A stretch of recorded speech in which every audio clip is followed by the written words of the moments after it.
Some wisdom is found on the surface, and some wisdom takes us deeper. Welcome to Get Deep, where we dive into the thoughts, truths, and affirmations that help us grow, reflect, and move forward. I'm Deborah D.E.E.P, Mouton, and every episode we'll explore the power of words, the strength of resilience, and the beauty of introspection. Come in, take a seat, and let's get deep.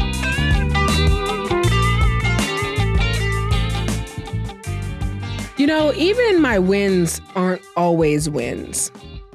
I had a book that I was working on that I got published. I was really excited about the rollout.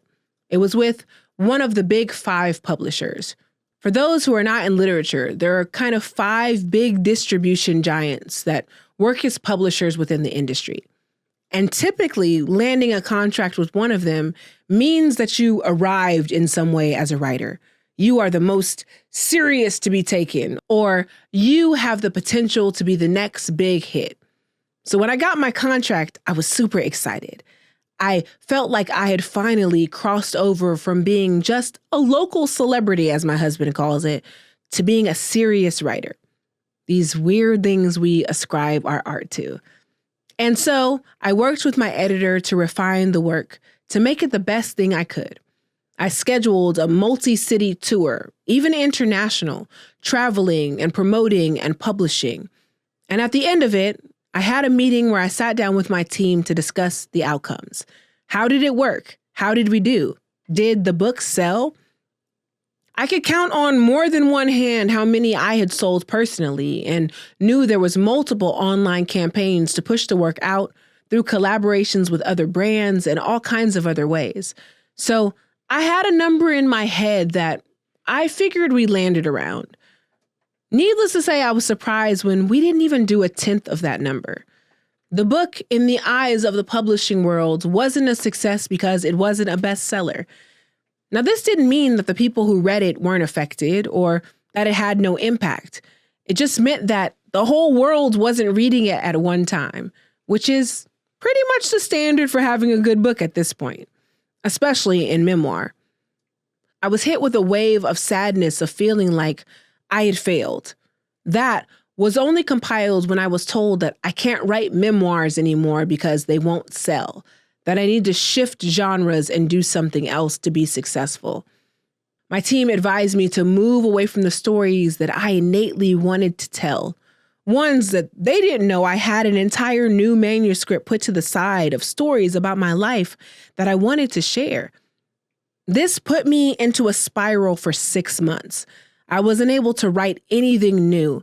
Everything felt like it came with a new boundary. This goalpost had been moved, and now I wasn't fast or fit enough to make it to the finish line.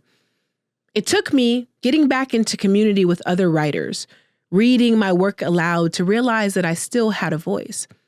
I started thinking through how I was allowing people to put their expectations on me, to say that my work could or could not live in one place or another. And while I feel like they had industry standards in mind and maybe the way that things have always gone at the forefront of what they were telling me, they didn't know that I will still find a way to tell my story. So I started thinking, what are the ways to let the whole world know my story? How can I keep the pen in my hand as I told my own narrative? I still believe that my life story is worth telling.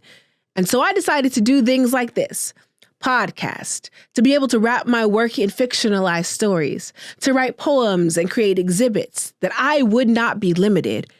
And I'm here to tell you today that my story is not different from yours. You have a story worth telling. You have people whose lives will be changed by just listening to what you've been through. You are a walking bestseller. So when you walk into a room, when you decide to share what you've been through and who you are, remember that you have that power on the tip of your tongue. Thank you for joining me on this journey today. I hope this moment of reflection stays with you, guides you, and reminds you to keep going. If you found value in this episode, let's keep the conversation going. Follow me on Instagram at Live Life Deep and share your thoughts, your wisdom, and your light. And if you're enjoying the podcast, The best way to support it is simple. Subscribe, rate, and leave a review. Your support helps others find this space of growth and inspiration. This has been a Gemini's production. You can explore some of the other podcasts on the network by going to GeminisProductions.com or following on Instagram, TikTok, or YouTube at Gemini's Productions. Until next time, remember, you've been given today. What you do with it is up to you.